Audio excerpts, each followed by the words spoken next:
Bible గ్రంథంలో మనకి తెలుపబడుతున్నటువంటి ఒక మాటలో సమయము వృధా చేయక దీపం ఉండగానే ఇళ్ళకు చొక్కబెట్టుకో, సమయం ఉండగానే సద్వినియోగం చేసుకో. సో కాలము గడిచిపోయిన తర్వాత, సమయము గడిచిపోయిన తర్వాత అయ్యో నేను మోకరించేది ఉండేలే, అయ్యో నేను ప్రార్థన చేసుకుంటే బాగుండేది, అయ్యో నేను వాక్యం చదువుకుంటే బాగుండేది అన్న బాధని మనము వ్యక్తపరచుకోకముందే దానిని ఉపయోగించుకోవడం చాలా మంచిది. ఎందుకంటే ఆ సమయము, ఆ యొక్క ఏజ్, ఆ యొక్క దినములు మనకి మరలా రావాలని అంటే దొరకవు. వాక్యములు ఏమని సెలవిస్తుంటుందంటే యెహోవా దొరుకు కాలము ఆయనని వెదకాలి. ఆయన దొరికే కాలం ఇదే. ఒకానొక కాలం వస్తుంది, దొరకని కాలము. నువ్వు ఎంత వెతుకుదామన్నా, ఎంత ప్రార్థన చేద్దామన్నా భయంకరమైన కఠినమైనటువంటి దినములు రాబోతూ ఉన్నాయి. కాబట్టి మనము సమయమును వృధా చేసుకోకుండా దేవుని యొక్క సన్నిధిని అనుభవించడానికి మనము ముందుకు సాగుతూ వస్తూ ఉందాం. సంగమునికి వస్తున్నామా వెళుతున్నామా అన్న పరిస్థితిలో కాకుండా ఆత్మీయతలో కూడా వ్యక్తిగతంగా ఎంతవరకు దేవునికి నేను సన్నిహితముగా ఉన్నాను, దేవునికి నేను ఎంత దగ్గరగా ఉన్నాను అనే విషయమును కూడా మనం పరీక్షించుకోవాలి. ఈ 2025వ సంవత్సరము మొదటి నెల గడిచిపోయింది, 2వ నెలలోనికి వచ్చాం. ఇలా నెలలు గడిచిపోతూ ఉంటాయి. కానీ ఆత్మీయ జీవితంలో మనము ఎంత మట్టుకు మెట్టు ఎక్కుతున్నాం అనేది కూడా మనం పరీక్షించుకోవాలి. దావీదు భక్తుడు అంటాడు కదా, దేవా ఎక్కలేని ఎత్తైన కోట మీదకి, ఎత్తైన కొండ మీదకి నన్ను ఎక్కించు కదా. దేవుని యొక్క సహాయమని అడుగుతూ ప్రభువా నా ప్రార్థన ఆత్మీయ జీవితము ఎదిగింప చేయండి అయ్యా అని ప్రార్థన చేస్తూ ముందుకు సాగుతూ ఉందాం, ఎదుగుదలలో ఉందాం. ఈ దినమున మెట్టుకు 2వ సమూయేలు గ్రంథములో నుంచి శ్రద్ధగా వాక్యముని ఆలకిద్దాం. 2వ సమూయేలు గ్రంథములో నుంచి 22వ అధ్యాయము 7వ వచనముని మనము ధ్యానించుకొని చూసుకుంటే, నా శ్రమలో నేను యెహోవాకు మొర్రపెట్టి నా దేవునికి ప్రార్థన చేసి తిని, ఆయన తన ఆలయములో ఆలకించి నా ప్రార్థన అంగీకరించెను, నా మొర ఆయన చెవులలో చొచ్చెను. దేవుడు మన విడికిడిలో ఈ యొక్క మాటల ద్వారా తను మాట్లాడాలని మనము ప్రార్థనలో ఉంటూ ఉందాం. చదివినటువంటి యొక్క లేఖన వాక్యములో దావీదు దేవుని యొక్క మందిరములో, దేవుని యొక్క సన్నిధిలో మోకరించి ప్రార్థన చేస్తున్న వారుగా కనబడుతూ ఉన్నారు. ప్రార్థన చేస్తూ ఏమని మాట్లాడుతున్నాడు ఇక్కడ అనంటే, మనం కింద వచనంలో చూసుకున్నట్లయితే నా దేవునికి ప్రార్థన చేసి తిని అంటూనే ఏమంటున్నాడు అక్కడ, ఆయన తన ఆలయములో ఆలకించి నా ప్రార్థన అంగీకరించెను, నా మొర ఆయన సన్నిధి ఆయన చెవులలో చొచ్చెను. ఆయన శ్రమలలో ఉన్నప్పుడు మోకరించి ప్రార్థన చేస్తూ వచ్చాడు దావీదు గారు. దావీదు గారికి ఒకటే తెలుసు, ఏంటి?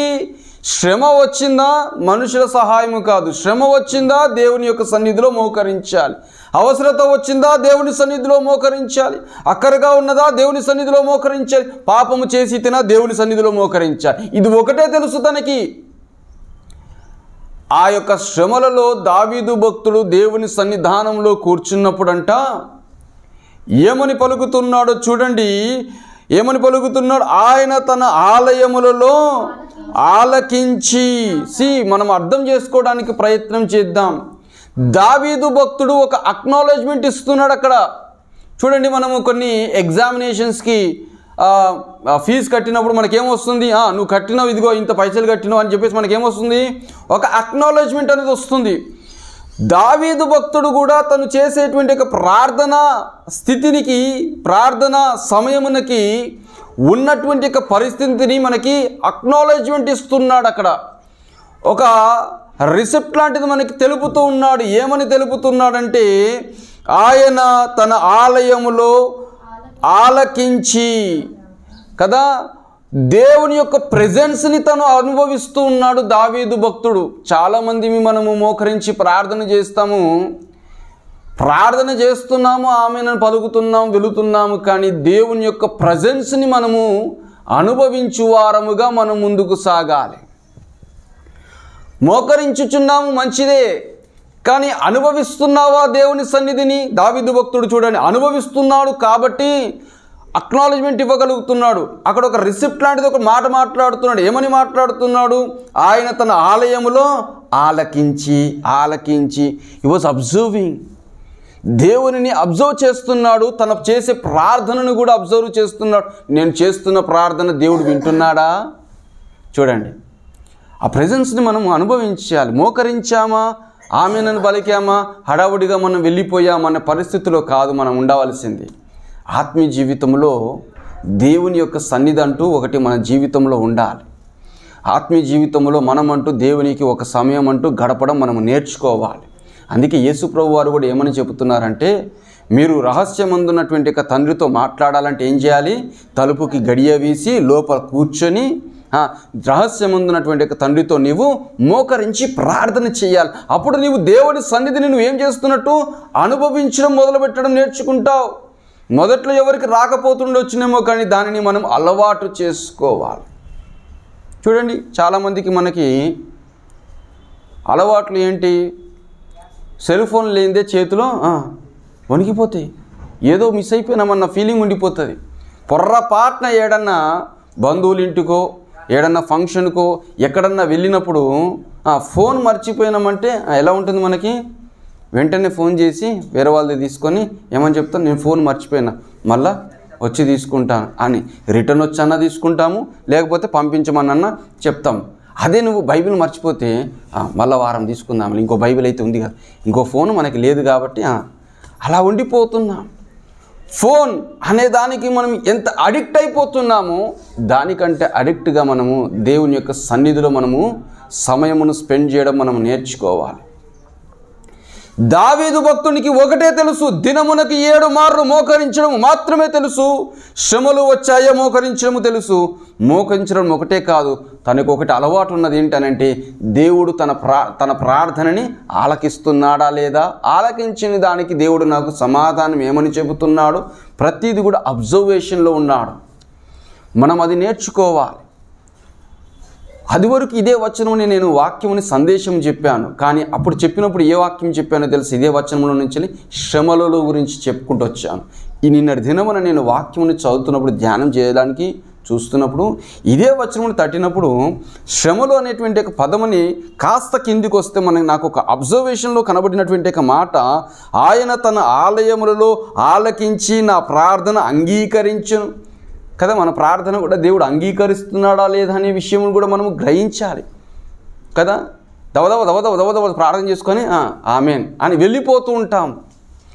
మనము దేవుని సన్నిధానంలో మోకరించామనంటే ఒక నిర్ణయములోనికి రావాలి. నేను కొద్దిపాటి సమయమున దేవుని సన్నిధిలో ప్రార్థన చేసుకోవాలని ఏకాగ్రతలోనికి రావాలి. మొదటిగా మోకరించడం ఎవరికి ఏకాగ్రత రాదు. ఎందుకు? లోకరీతిగా ఉండి తిరిగేసి వచ్చాము కాబట్టి, మనసు నిండి అదే ఆలోచన ఉంటాయి కాబట్టి కాస్త మెడిటేషన్లో ఉండిపోవాలి. దేవుని సన్నిధానంలో ప్రార్థనలో ఉంటూ దేవుని వైపు మన మనసుని మలుచుకొని ప్రార్థన చేయడం మొదలుపెట్టినప్పుడు ఇలాంటి అబ్జర్వేషన్లోనికి మనము రాగలుగుతాం. దావీదు భక్తుడు ఆ అబ్జర్వేషన్లో ఉండేటువంటి ఆత్మీయతలో ఎదుగుదలలో ఉన్నాడు.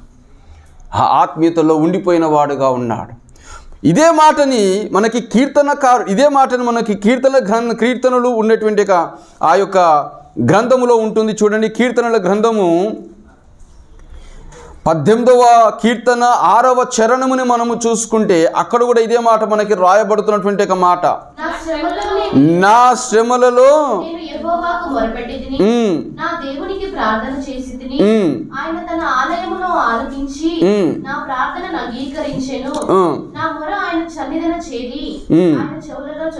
చొచ్చెను. ఇదే మాటని మనకి కీర్తన అక్కడే చెబుతూ ఉన్నాడు. ఇదే మాటని కీర్తనలో మనకి చెబుతూ వస్తున్నాడు. ఆయన చెవులలో చొచ్చెను. వింటున్నాడు. ఆయన మనం అనుకుంటాం కదా, నేను చేసే ప్రార్థన వింటున్నాడో లేదో, మనం చేసే ప్రార్థన దేవుడు ఆలకిస్తున్నాడో లేదో అనే మాట మనము డౌట్ఫుల్గా ఉంటాం. ఆయన చెవులు మూసుకునేవాడు కాదు, వింటాడు. నీ హృదయము నలిగేంత వరకు నీ మనసుని అలాగ పిసుకుతూనే ఉంటాడు. దేవుని వైపు నీ యొక్క మనసు త్రిప్పబడేంత వరకు దేవుడు నీకు ఆ యొక్క మనసుని పిసుకుతూనే ఉంటాడు.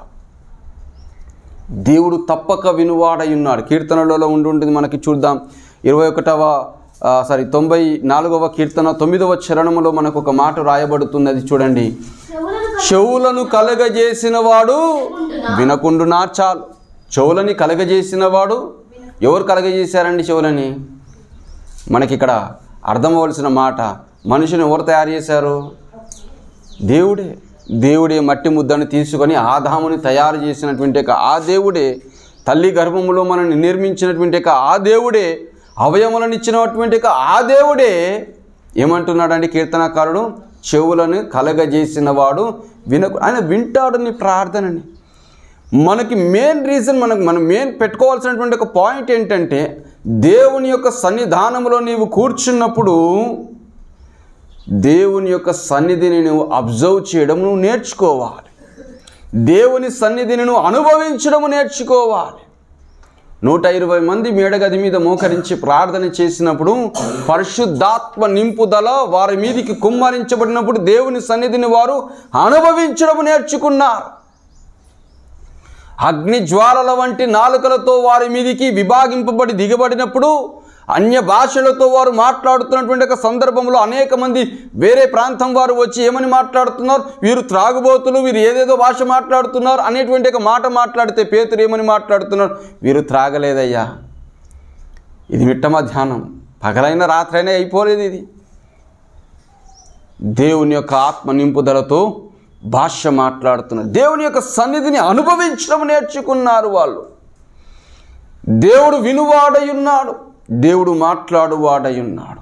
అందుకే ఆయనకి ఏ పేరు పెట్టామంటావు? ఏ పేరు చెప్పమంటావు? మోషే, నా పేరుని నేను ఉన్నవాడను అనువాడను, నేను అల్ఫాయును ఒమేగాయును, ఉన్నవాడను అనువాడను, నేను వినువాడను, నేను స్వస్థపరచువాడను, నేను గొప్ప కార్యములు చేయువాడను.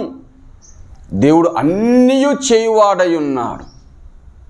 మనము చేయవలసిన పని ఒకటే, దేవుని సన్నిధానంలో నువ్వు మోకరించినప్పుడు ఆయన సన్నిధిని అనుభవించేంత ఆత్మీయ స్థితిలో ఎదగాలి. యోగా చేసేటప్పుడు యోగా మాస్టర్ మొట్టమొదటిగా చెప్పేది ఏంటో తెలుసా? నీ ప్రెజెన్స్ ఆఫ్ మైండ్, గాలి పీల్చేది వదిలేది ఉంటుంది చూసినావా, దాని మీద కాన్సన్ట్రేషన్ పెట్టమంటాడు. దాని మీద కాన్సన్ట్రేషన్ రావాలంటే నీ యొక్క ఆలోచన విధానం లోకరీతిగా అక్కడక్కడ తిరగొద్దు.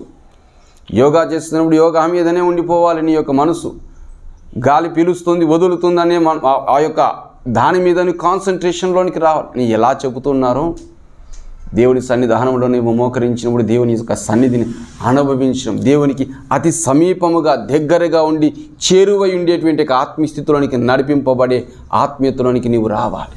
ఉదాహరణకి హన్నా ఉంది, సమూయేలు గారి తల్లి. దేవుని సన్నిధికి వెళ్ళింది, మోకరించింది, కన్నీటితో ప్రార్థన చేస్తుంది. తల్లి, ప్రభువా, నా ఇంటిలో ఉండే నా సవితే నన్ను గేలి చేస్తుందయ్యా, అనరాని మాటలు నన్ను అంటుందయ్యా. అయ్యా, నాకు ఒక కుమారుని ఇచ్చినట్లయితే ఆ కుమారుని నేను నీకు సమర్పించుకుంటా, నీకోసమే బ్రతకనిప్పజేస్తా, నీకు ఇచ్చేస్తానయ్యా. కానీ నాకు ఏ పేరైతే ఉన్నదో ఆ గుడ్రాలు అనేటువంటి ఒక పేరు, దానిని తొలగించగలిగేది నువ్వు ఒక్కడివయ్యా. దేవుని సన్నిధానంలో మోకరించి విలవిలా ఏడుస్తుంది. ఏలి అక్కడి నుంచి చూస్తే ఏమంటాడు? ఎంతసేపు నువ్వు త్రాగుబోతు తనంతో అదే మత్తులో ఉంటావు అని అంటే తను ఏమంటుంది? అయ్యా, నేను త్రాగలేదు, కానీ నా యొక్క మనసులో ఉన్న బాధను నేను దేవునికి వ్యక్తపరుస్తున్నా. అంటే she was feeling the God's presence, దేవుని యొక్క ప్రెజెన్స్ని ఫీల్ అవుతుంది. ప్రార్థన చేసింది కన్నీటితో.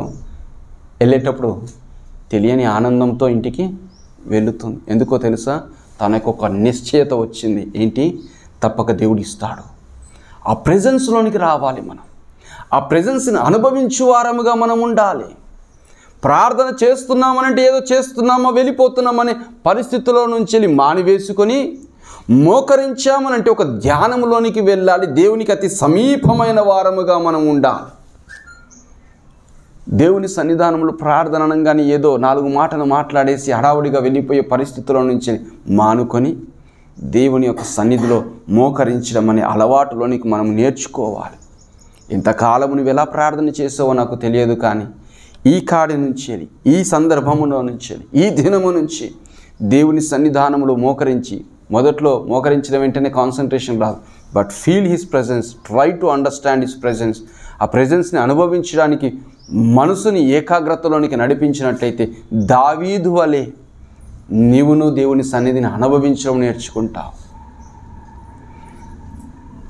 ఏమని మాట్లాడుతున్నాడు చూడండి, అక్కడ చివరి వచనములు అక్కడ ఏమని మాట్లాడుతున్నాడు, 7వ చివరిలో, నా మొర ఆయన చెవులలో జొచ్చెను. ఎంత క్లియర్ అబ్జర్వేషన్ చూడండి, ఆయన చెవులలో చొచ్చులు వినబడింది ఆయనకి. అంత అబ్జర్వేషన్లోనికి రావాలండి మనము, అంత అబ్జర్వేషన్లోనికి రావాలి. మన కష్టం రాగానే మోకరిస్తాం, మంచిదే, కాదనట్లేదు, మంచి బుద్ధే. కష్టము రాగానే ప్రార్థన చేసినటువంటి యొక్క నీవు ఆ ప్రార్థన దేవుని సన్నిధిలో ఎలాగున్నదో కూడా నువ్వు అబ్జర్వేషన్లోనికి రావాలి. నీవు ఇంకా ఎంత క్వాలిఫికేషన్లోనికి రావాలో దేవుడు నీకు నేర్పిస్తాడు. ఒకానొక సందర్భంలో కీర్తనకారుడు ఏమని మాట్లాడతాడో తెలుసా? 27వ కీర్తన 9వ చరణమును ఒకసారి మనం ఓపెన్ చేసుకున్నట్లయితే, అంత మంచి మాట చూడండి, అబ్జర్వేషన్ చూడండి దావీదుది.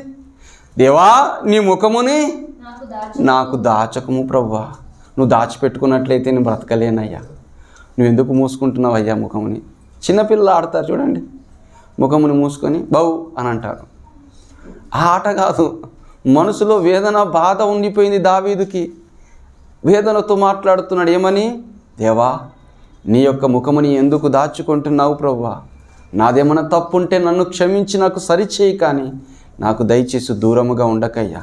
నీ ముఖమును దాచుకున్నట్లయితే నేను బ్రతకలేనయ్యా. దయచేసి నీ ముఖమును అటు చేయకు, నాకు నీ ముఖమును చూపించయ్యా. నాకు దూరముగా ఉండకు ప్రభువా. నీ ప్రెజెన్స్ లేకుండా నేను బ్రతకలేను తండ్రి. ప్రతి క్షణము నేను నీ యొక్క సన్నిధిని అనుభవించడం నాకు నేర్పించు ప్రభువా అని దేవుని సన్నిధానంలో మొరపెడుతూ వచ్చాడు. మనమును అటువంటి ప్రార్థన ఆత్మీయ స్థితిలో మనము నేర్చుకోవాలి. అటువంటి ప్రార్థన ఆత్మీయ జీవితంలోనికి మనము నడవడిక కలిగి జీవించాలి. ఉన్నదా మన ప్రార్థన జీవితం? వ్యక్తిగతంగా నీ ప్రార్థన జీవితం ఎలాగున్నదో ఒకసారి పరీక్షించుకో చెల్లెమ్మా తమ్ముడా. రక్షణ పొందుకున్నామా వదిలిపెట్టేస్తున్నాం? రక్షణ పొందుకున్నామా బల్లలోనికి పాలు పొందుతున్నాం? రక్షణ పొందుకుంటున్నాం, బైబిల్ వాక్యం ఏదో చదువుకుంటున్నాం, వెళ్ళిపోతున్నాం. భక్తులు వారు చేసినటువంటి ఒక ప్రార్థన అనుభవ స్థితిని దేవుడు మనకి ఎందుకు తెలుపుతున్నాడో తెలుసా? మనమును అటువంటి ఆత్మీయ స్థితిలోనికి మనము నడవడిలోనికి రావాలి అని. నీ ముఖమును చాటు చేయకు ప్రభు, నీ ముఖమును చూపించు ప్రభు, నీ యొక్క సన్నిధిని అనుభవించడం నాకు నేర్పించు ప్రభు అని ఎంత క్లీన్ అబ్జర్వేషన్ చూడండి దావీదు భక్తుడిది. మనం అలా ఉన్నామా? దేవుని యొక్క ముఖమును చూడగలిగేటువంటి ఆత్మీయ స్థితిలో మనం ఉన్నామా? ఒకసారి పరీక్షించుకుందాం. ఇంకొక మాట, ఇదే కీర్తనకారుడు 27వ కీర్తన ఇదే మాట 8వ చరణమును ఏమని మాట్లాడుతున్నాడంటే, నా సన్నిధిని వెదుకుడి అని నీవు సెలవీయగా యెహోవా నీ సన్నిధిని నేను వెదికేదనని నేను ఏమంటున్నాడు? దేవుడు ఏమన్నాడంట? నా సన్నిధిని మీరు వెదకండి. పోయిన పైసలు వెతుక్కుంటున్నాం, పోయిన బుక్కులు వెతుక్కుంటున్నాం, పోయిన పెన్నును వెతుక్కుంటాం, పోయిన ఫోన్ను వెతుక్కుంటాం, కానీ అయ్యో నా సన్నిధి, దేవుని సన్నిధికి నేను దూరం అయిపోయాను కాబట్టి దానిని నేను వెతుక్కొని మరలా నేను దగ్గరికి అవ్వాలన్న ఆత్మీయ స్థితిని మనము కలిగి జీవించలేకపోతున్నట్లయితే, నీ ప్రాణము పోయినట్లయితే నువ్వు దేవునికి దగ్గరగా ఉన్నట్టు ఎలా తెలుస్తుంది? నువ్వు దేవుని సన్నిధిలోనికి వెళుతున్నావని ఎలా తెలుస్తుంది? దేవుని యొక్క పరలోక రాజ్యంలో ఉన్న స్థానంలోనికి నువ్వు చేరుతున్నావని ఎలా తెలుస్తుంది నీకు? దేవుని యొక్క సన్నిధిని అనుభవించడం మనము నేర్చుకోవాలి. ప్రార్థన చేయడం అంటే ఏదో 4 మాటలు మాట్లాడి వెళ్ళిపోవడం కాదమ్మా. దయచేసి దేవుని సన్నిధానంలో మోకరించాలి. దేవుడు ఏమని సెలవిస్తున్నాడంట? నా సన్నిధిని వెదకుడి అని నీవు సెలవీయగా నా హృదయంలో నేను నిశ్చయత తీసుకున్నాను. ఏమని? నేను ఖచ్చితంగా దేవుని సన్నిధానంలో ఆయన ముఖముని నేను వెతకాల్సిందే. ఒక నిశ్చయతలోనికి వచ్చాడు. ఆ నిశ్చయత మనమును తీసుకుందాం. దేవాని సన్నిధిని నేను అనుభవించడం నాకు నేర్పించుము తండ్రి. గడిచిన వారంలో, గడిచిన సంవత్సరంలో, గడిచిన దినములు, గడిచిన నెల ఎలా బ్రతికి ఉన్నామో కానీ వాటన్నింటినీ మనము ప్రక్కన పెట్టి మోకరించి ప్రార్థన చేసే ఆత్మీయతలోనికి మనం, నడవడికలోనికి మనము, ఎదుగుదలలోనికి మనం వద్దాం. ఇంతవరకు గడిచిన నెల ఎలా గడిపావో నాకు తెలియదు, కానీ ఈ నెల, ఈ దినము నుంచి దేవుని సన్నిధిలో 1 గంట పాటు సమయమున, దేవుని కోసం 1 గంట పాటు సమయమున కేటాయించి వారముగా మనం నిశ్చయత తీసుకుందాం. దేవాని సన్నిధిని నేను అనుభవించడం నాకు నేర్పించు తండ్రి. రావట్లేదయ్యా ప్రార్థన, మోకరిస్తున్నాను కానీ లోక సంబంధమైన తలంపులే. ఎంతకాలం ఉంటుంది ఆ తలంపులు? ఎంతసేపు అని ఉంటుంది? ఆలోచన వచ్చి వచ్చి వచ్చి వచ్చి ఒకానొక సందర్భంలోకి వచ్చేసరికి నేను మోకరించాను కదా దేవుని సన్నిధిలోని చేసి ఆ 10 నిమిషముల ప్రార్థన అయినను సరే నీ మనసునికి రిలాక్సేషన్ వచ్చేంత ప్రార్థన ఆత్మీయస్థితిలోనికి నడిపిస్తుంది. తర్వాత అదే అలవాటు దేవునితో ఇంకా ఇంకా ఇంకా ఇంకా గడపాలన్న ఆలోచన విధానంలోనికి మనము ఎదుగుదలలోనికి వస్తాం. మొట్టమొదటిగా ఒక స్టెప్ తీసుకోవాలి. దేవా, నీ సన్నిధిలో నేను ఈ దినము నుంచి నేను మోకరిస్తా, నీ సన్నిధిని అనుభవించడము నాకు నేర్పించుము అని దేవుని దగ్గర మనం మోకరించినట్లయితే ఖచ్చితంగా, ఎందుకో తెలుసా, దేవుడు ఏమంటున్నాడంటే మొదటిగా మీరు పైనున్న వాటిని వెతకండి. ఆయన యొక్క సన్నిధానంలో మోకరించడానికి మనము ఆ పైన ఉన్నటువంటి ఆత్మీయ స్థితిని మనం వెతికినట్టయితే ఖచ్చితంగా పైన ఉన్నటువంటి దానిని మనకు అనుభవించి వాడై ఉన్నాడు. స్టెఫెను రాళ్లతో కొట్టి చంపబడినప్పుడు, ఆయన చనిపోతున్నప్పుడు ఏం చూశాడంట? కుమారుడైనటువంటి యేసు ప్రభు తండ్రి యొక్క కుడి పార్శ్వమున కూర్చున్నట్టుగా, పరలోక రాజ్యపు తలుపులు తెరవబడినట్టుగా చూచిన వాడై ఉన్నాడు. స్టెఫెను రాళ్లతో కొట్టి చంపబడుతున్నటువంటి సందర్భంలో ఏమని మాట్లాడుతున్నాడు? ఆ యొక్క దర్శనమును చూస్తూ, అయ్యా వీరేం చేయించున్నారో తెలియదు ప్రభా, దయించి వీరిని క్షమించుము తండ్రి, వీరి పాపముని కడుగుము తండ్రి అని దేవునికి మొరపెట్టుకుంటున్నాడు స్టెఫెను. దేవుని సన్నిధిని అనుభవించగలిగేటువంటి మనసులోనికి మనము రావాలి. దేవుని సన్నిధిని మనము దూరంగా ఉంటున్నా, దేవుని సన్నిధికి నువ్వు దూరం అయిపోతున్నావు. దేవుడు ఈ దినమును మన అందరికీ హెచ్చరిక చేస్తున్నా, దేవుని సన్నిధికి అతి సమీపముగా ఉండడానికి మనము మోకరించడానికి ప్రయత్నం చేద్దాం. దావీదుకి ఎందుకంత నిశ్చయత తెలుసా, ఎందుకంత నమ్మకమో తెలుసా? 2వ దినవృత్తాంతములో ఒక మాట ఉంటుంది చూడండి. 2వ దినవృత్తాంతములో మొదటి దినవృత్తాంతములు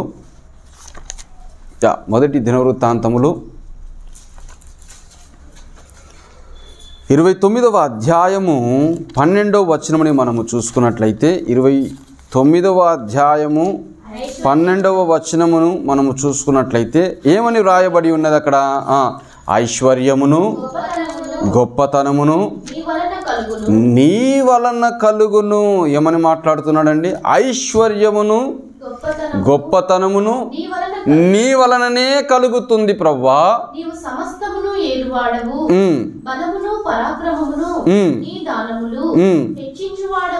హెచ్చించువాడవును, అందరికీ నీ బలమిచ్చువాడవు నీవు. అన్ని చేయగలిగేది నువ్వు ఒక్కడి. అందుకంత నమ్మకము దావీదుకి. అందుకే మనుషుల సహాయమును అడుగుట కంటే, మనుషుల సహాయం పొందుకునేట కంటే యెహోవాను ఆశ్రయించుట మేలు అని ఒక నిశ్చయతలోనికి వచ్చిన వాడు. దావీదుకు ఒక నమ్మకం. బలమునిచ్చువాడు ఆయనే, ఐశ్వర్యమునిచ్చువాడు ఆయనే, ఘనతనిచ్చువాడు ఆయనే, హెచ్చించువాడు ఆయనే. ఏ శత్రువు యొక్క కత్తి మన మీదికి రాకుండా కాపాడగలిగేవాడు ఆయనే. అంత నమ్మకము కలిగినటువంటి దావీదు దేవుని సన్నిధానంలో మోకరించి ప్రార్థన చేసే మనసుని కలిగిన వాడై ఉన్నాడు. అందుకే అబ్జర్వేషన్ ఉన్నటువంటి దావీదు దేవాని ముఖమును చాటి చేయకు ప్రభు అని చెప్పగలిగినటువంటి ఈ దావీదు ఏమని చెబుతున్నాడు? మన యొక్క మూల వాక్యంలో ఏమని చెబుతున్నాడండి? నేను దేవుని సన్నిధానంలో ప్రార్థన చేయగా ఆయన యొక్క ఆలయంలో నా ప్రార్థనని విన్నాడు, తన చెవులలో చొచ్చింది, ఆయన నా ప్రార్థనకి జవాబును అనుగ్రహించిన వాడై ఉన్నాడు అని చెబుతూ ఉన్నాడు. నిజముగా మన ఆత్మీయ జీవితము ఆ విధంగా ఉన్నదా? ఒకసారి పరీక్షించుకుందాం. లేని ఎడల ఒకసారి ఈ దినము నుంచి మనము సరి చేసుకునేటువంటి అలవాట్లోనికి మనము ఎదగాలని నేను కోరుకుంటున్నాను. ఇదే కీర్తనకారుడు ఇంకో దగ్గర ఏమని మాట్లాడుతున్నాడు? 105వ కీర్తన 4వ చరణమును మనం చూసుకున్నట్లయితే 105వ కీర్తన 4వ చరణముని మనము చూసుకున్నట్లయితే యెహోవాను వెదుకుడి, ఆయన బలమును వెదుకుడి, ఆయన సన్నిధిని నిత్యము వెదకుడి. యెహోవాను వెదుకుడి, ఆయన సన్నిధిని నిత్యం. నిత్యం అనంటే అండి అప్పుడప్పుడు అన్న దాని అర్థం ఎల్లప్పుడూ వెతకాలి, ఎల్లప్పుడూ వెతకాలి. మనందరికీ ఒక బ్యాడ్ హ్యాబిట్ ఉంటుంది. రేపు ఎగ్జామ్ అనగా ఈ బుక్లు ఓపెన్ చేసే రకాలు మనము మనము అదే అలవాటుని ప్రార్థనలో కూడా ఇంప్లిమెంట్ చేస్తాం. శ్రమ అనగానే మోకరిస్తాం ఆ టైంకి. ఇది మన అలవాటు. అదే అలవాటు ఇక్కడ తీసుకొస్తున్నాం. కానీ పెద్దలు అనేవాళ్ళు ముందటి నుంచి చదువుకుంటే ఎగ్జామ్ టైంకి ఈజీ అవుతుందిరా అనేటోళ్ళు. మనం అది పక్కన పడేసి అంత సంవత్సరం అంతా కూడా చదువుతాడని చెప్పేసి రేపు అనగానే ఇలా బ్యాటింగ్ మొదలు పెడతాం రాత్రికి కదా. ఇది మన యొక్క అలవాటు. అది కూడా ఏంది, బుక్ అంతా చదవం. ఒక్కసారి ఓపెన్ చేసినామనంటే రిపీటెడ్ క్వశ్చన్స్ ఏమున్నాయి అవే వస్తాయని దాన్ని టిక్కులు పెట్టి చదివే రకాలు మనవి కదా. ఆ చదువు ఎక్కడిది? బాగా బుక్కులు చదివిన వాడు వాళ్ళ యొక్క నాలెడ్జ్ ఎక్కడిది ఒకసారి ఆలోచించుకుందాం. అలాగా దేవుని సన్నిధానముని వెతికేటువంటి అలవాటుని మనము జీవితకాలము మన యొక్క జీవితము అంతము వరకు మనము అలాగే కొనసాగించినట్లయితే పరలోక రాజ్యంలోనికి చేరిన తర్వాత కూడా దేవుని సన్నిధిని అనుభవించడం, దేవుని సన్నిధిని ప్రెజెన్స్ని మనం ఫీల్ అయ్యేటువంటి యొక్క స్థితిలోనికి నడిపించబడడం, దేవుని యొక్క ముఖదర్శనంలోనికి వెళ్ళడం అనే అలవాటుని మనకి కలగజేయువాడాయన. శిలువ మీద దొంగలాగా అప్పటికప్పటికే నేను ఏదో తీసుకుంటాననేటువంటి చచ్చిపోయి ముంగట మాట్లాడవద్దు. నేను పాపిని ప్రభువా నన్ను క్షమించుము, పరలోక రాజ్యంలోనికి చేర్చుకున్నట్టే వానికి ఏదో దొరికిందేమో ఛాన్స్. నీకు ఇన్ని సంవత్సరాలు ఛాన్స్ ఇస్తున్నాయి కదా, సంవత్సరం అంతా ఛాన్స్ ఇచ్చిన తర్వాత కూడా నువ్వు చేయకుండా చచ్చిపోయి ముంగట హాస్పిటల్ బెడ్ మీద ఉండి అప్పుడు ప్రార్థన చేస్తావా? ఏమని? పాపిని నన్ను క్షమించుము ప్రభువా, పరలోక రాజ్యంలో నన్ను చేర్చుకుని నరకంలో పడేయకంటావా?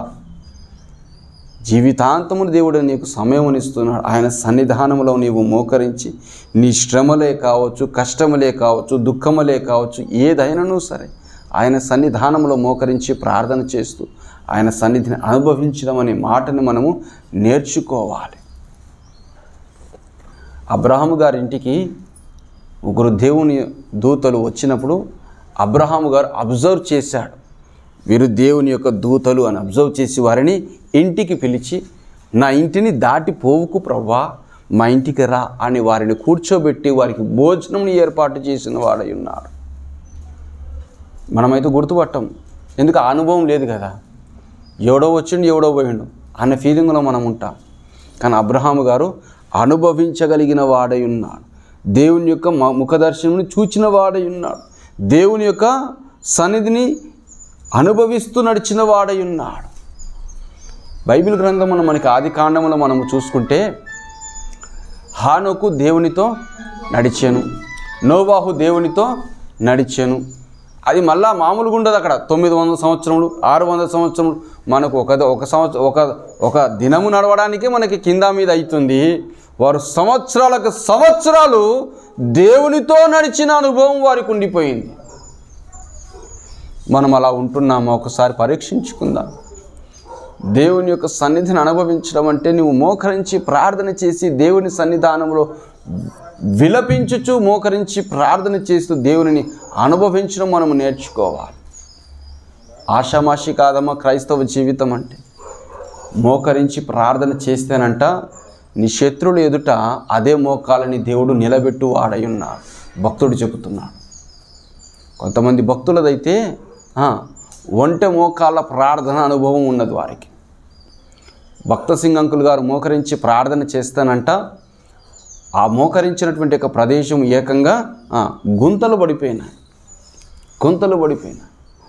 తోమా గారు మద్రాస్ ప్రాంతంలో ఉన్నటువంటి ఒక సందర్భంలో తను రాయి మీద ఏ రాయి మీద అయితే ఇలాగా చేతులు పెట్టుకొని ప్రార్థన చేస్తాడు, మోకరించి ప్రార్థన చేసేటువంటి ఆ చెయ్యి ఆ యొక్క అచ్చులు ఆ రాయికి అలాగే దిగిపోయినాయి.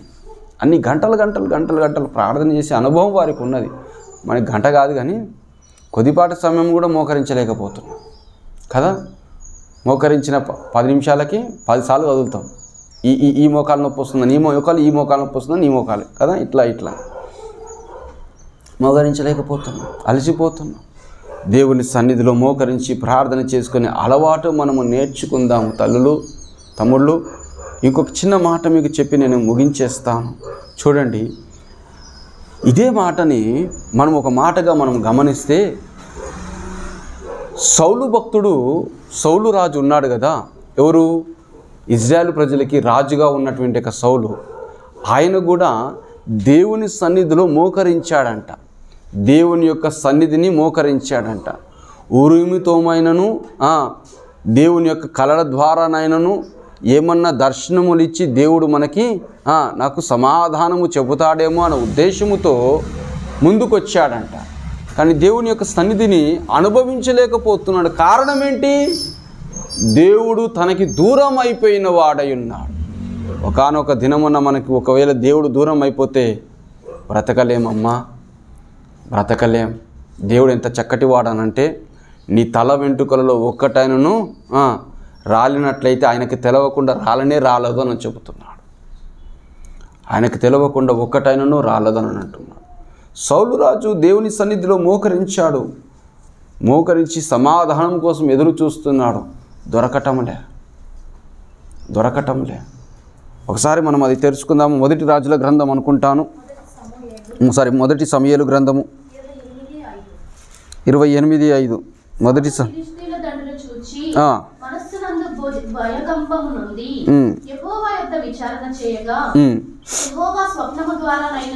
యెహోవా స్వప్నము ద్వారానైనను ఉరీము ద్వారానైనను ప్రవక్తల ద్వారానైనను ఏమీయూ సెలవీయకుండా, చూడండి, దూరం అయిపోయాడు దేవుడు.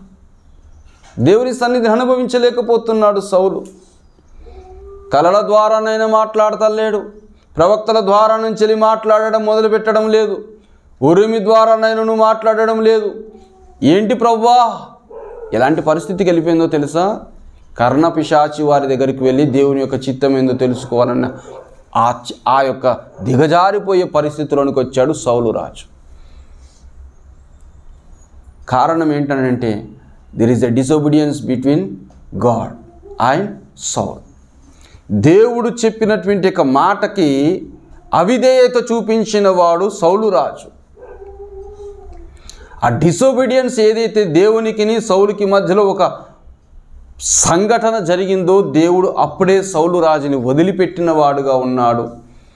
ఎంత వెతికినను దొరకకుండా దూరం అయిపోయిన వాడుగా ఉన్నాడు. ఎవరండి?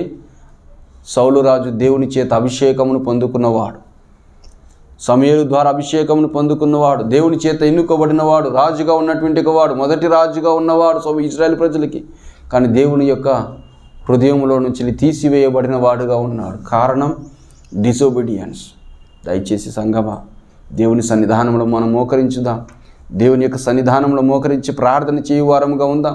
ఒకసారి మళ్ళీ అదే వచనం, ఒకసారి మొదటి సమూయేలు గ్రంథం 28:5 నుంచి చదువుకుందామా?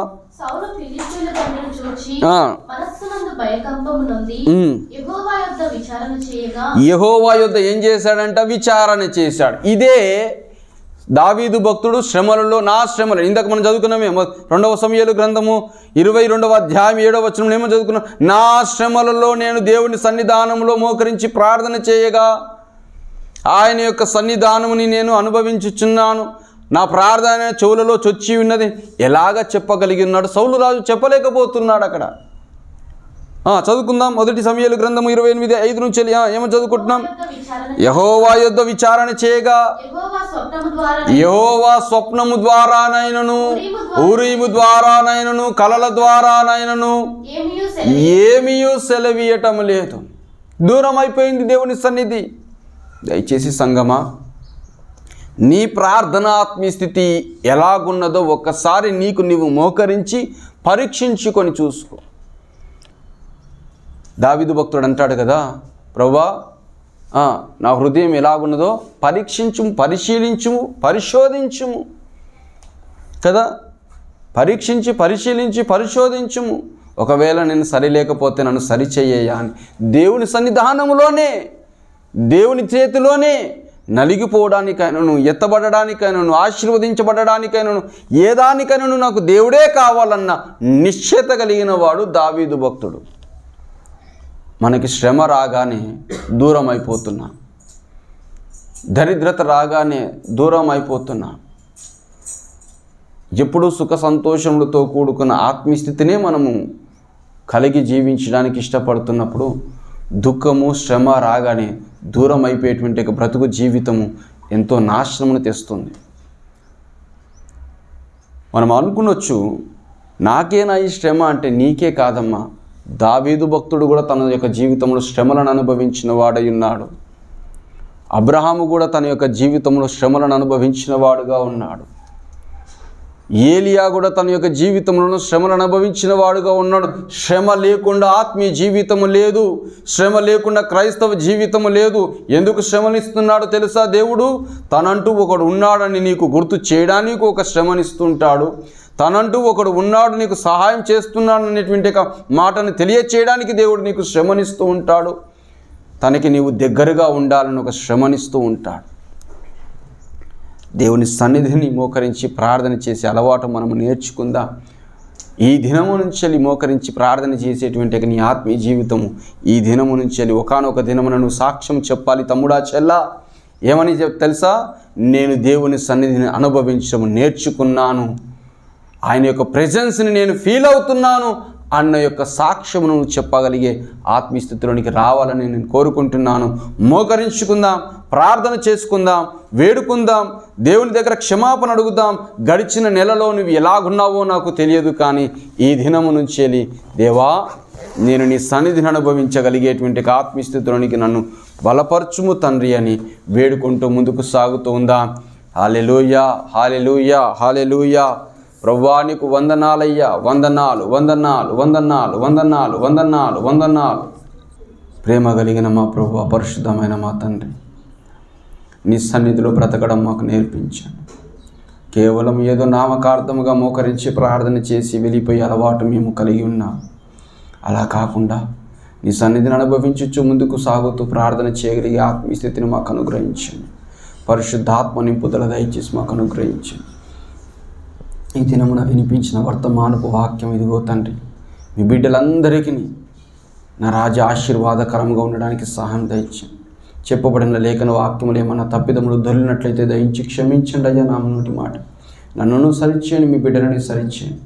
మా వినికిడిలో ఇదిగో తండ్రి అది మంచి హృదయంలో నాటబడిన విత్తనముగా ఉండాలి. కానీ ప్రభా, ఇదిగో తండ్రి, మేము నేలగా మన రాజా వేసి ఇదిగో తండ్రి మంటి నేలగా, మరి నా రాజా రాతి నేలగాను ముళ్ళ తుప్పలుగాను నా రాజా వేసి త్రోవ ప్రక్కపడినటువంటి ఒక స్థితిలో మా యొక్క హృదయం ఉండకూడదని నీ సన్నిధానంలో వేడుకొనిచుండగా మమ్మల్ని ఆశీర్వదించమని కోరుకొనిచున్న బల కార్యక్రమంకి వెళుతుండగా మీ సహాయం మాకు అనుగ్రహించమని యేసే నామములో అడిగి వేడుకొని సమర్పించుకొనిచున్నాము తండ్రి. ఆమేన్. అందరము